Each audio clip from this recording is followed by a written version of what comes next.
भगवान श्री कृष्ण की व्रत कथा। जन्माष्टमी के दिन भगवान श्री कृष्ण की कथा सुनने से सभी पापों का हो जाता है नाश। अरे भाद्रपद माह के कृष्ण पक्ष की अष्टमी तिथि को जन्माष्टमी यानी कि श्री कृष्ण जन्म की खुशियां मनाई जाती हैं।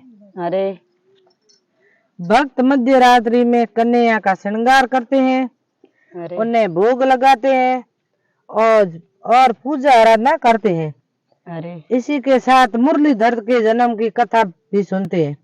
अरे मान्यता है कि श्री कृष्ण जन्म की ये अद्भुत कथा सुनने मात्र से ही समस्त पापों का नाश हो जाता है अरे और साथ ही जातक पर कन्हैया की कृपा बरसती है।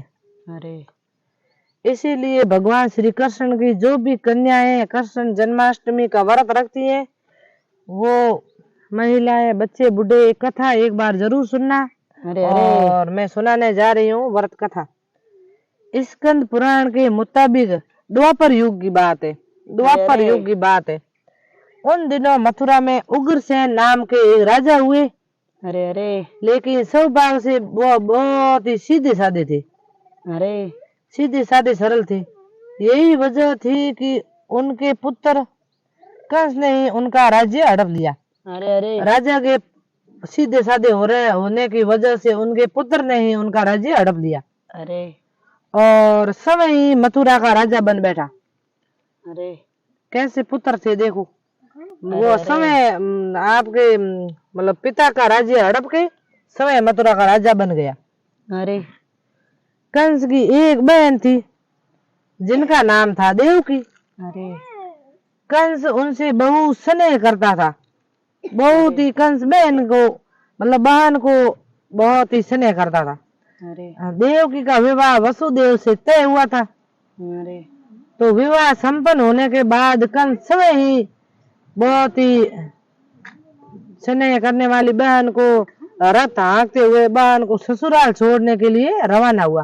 अरे अरे स्कंद पुराण के अनुसार जब बहन को छोड़ने के लिए जा रहे थे, अरे तभी एक आकाशवाणी हुई अरे अरे कि जिस बहन को वह इतने प्रेम से विदा करने समय ही जा रहा है, उसी बहन का 8वां पुत्र तेरा संहार करेगा। अरे अरे यह सुनते ही कंस क्रोधित हो गया और देवकी और वसुदेव को मारने के लिए जैसे ही आगे बढ़ा, तभी वसुदेव ने कहा कि वह देवकी को कोई नुकसान ना पहुंचाए। अरे अरे और वह समय ही देवकी की 8वीं संतान कंस को सौंप देगा। अरे और इसके बाद कंस ने वसुदेव और देवकी को मारने के बजाय कारागार में डाल दिया दोनों को। अरे उसी दिन से कारागार में ही देवकी ने 7 संतानों को जन्म दिया।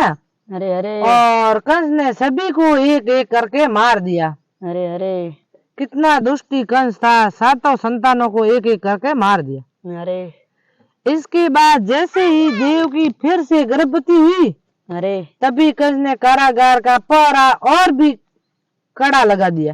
अरे अरे पहरेदारों को बहुत ही कड़ी व्यवस्था कर दी। अरे अरे तब भाद्रपद माह के कृष्ण पक्ष की अष्टमी को रोहिणी नक्षत्र में कन्हैया का जन्म हुआ। अरे अरे तभी श्री विष्णु ने वसुदेव को दर्शन देकर कहा कि वह स्वयं ही उनके पुत्र के रूप में जन्मे हैं।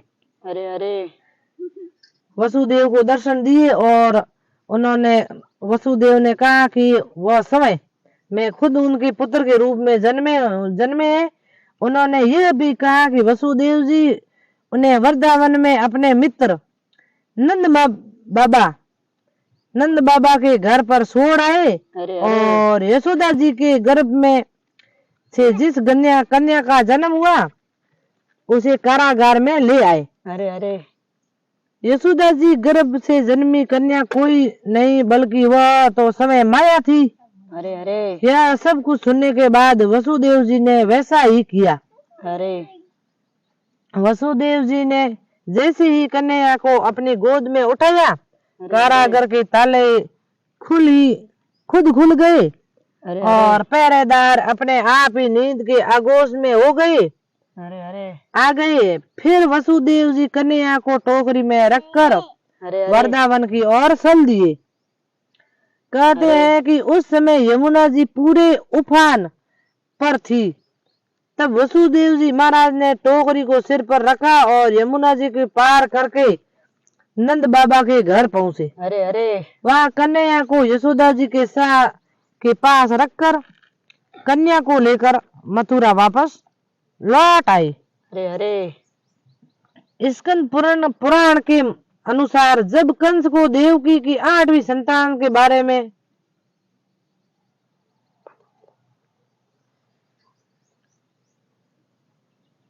पता चला, अरे अरे 8वीं संतान के बारे में पता चला तो वह कारागार पहुंचा। अरे अरे और वहां उसने देखा कि 8वीं संतान तो कन्या है। अरे अरे फिर भी वह उसे जमीन पर पटकने ही लगा कि वह माया रूपी कन्या आसमान में पहुंचकर बोली अरे अरे कि रे मूर्ख, मुझे मारने से कुछ नहीं होगा। अरे अरे तेरा काल तो पहले ही वृंदावन पहुंच चुका है अरे अरे और वह जल्द ही तेरा अंत करेगा। अरे अरे इसके बाद कंस ने वृंदावन में जन्मे नवजातों का पता लगाया। अरे अरे जब यशोदा के लाला का पता चला तो उसे मारने के लिए कई प्रयास किए गए। अरे अरे कई रक्षकों को भी भेजा, लेकिन कोई भी उस बालक का बाल भी बांका नहीं कर पाया। अरे अरे तो कंस को यह एहसास हो गया कि नंद बाबा का बालक ही वसुदेव देवकी का 8वीं संतान है। अरे अरे कृष्ण ने युवा अवस्था में कंस का अंत किया। अरे अरे कृष्ण ने युवा अवस्था में कंस का अंत किया। इसी तरह जो भी ये कथा पढ़ता है, सुनता है, उसके समस्त पापों का नाश होता है। अरे अरे जैसे ही भगवान श्री कृष्ण ने इस पाप का अंत किया है, पापों का नाश किया है, भगवान श्री कृष्ण ने देवकी और वसुदेव का साथ दिया है, अरे अरे वैसे ही सभी का साथ देना। अरे अरे और जो भी यह कथा सुनता है, पढ़ता है, सभी को ऐसा वर देना, भगवान श्री कृष्ण की यह कथा सुनने से सभी पापों का नाश होता है। अरे अरे